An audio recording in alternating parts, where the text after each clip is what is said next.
Do you get the impression that as much as, you know, we know that I'm an ECW loyalist, as much as I love ECW, do you get the impression that sometimes, Tazz wants to distance himself from ECW and the ECW brethren? Cause it doesn't feel like he does a bunch of ECW reunion stuff, and almost everybody else who was in the organization does.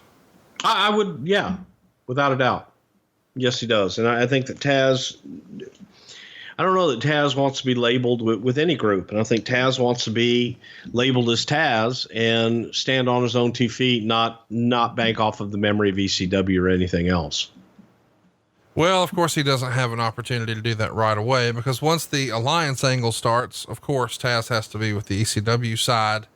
And he's going to be doing commentary full time at this time, but they're going to make him the heel commentator, defending the alliance and rooting for their wrestlers. And a few months in, he starts to have problems with the alliance leader, Steve Austin.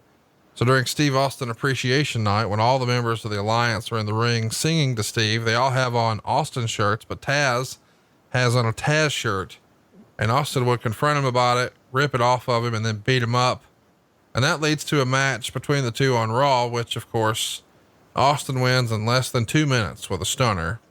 Now, I'm sure in 02, this doesn't seem like a huge deal, or late 01, as we're covering the story here in a vacuum, maybe it doesn't seem like a big deal, but a couple years prior to this, Steve Austin's the biggest star in the world and the WWF, but Tazz is seen as the biggest star in ECW.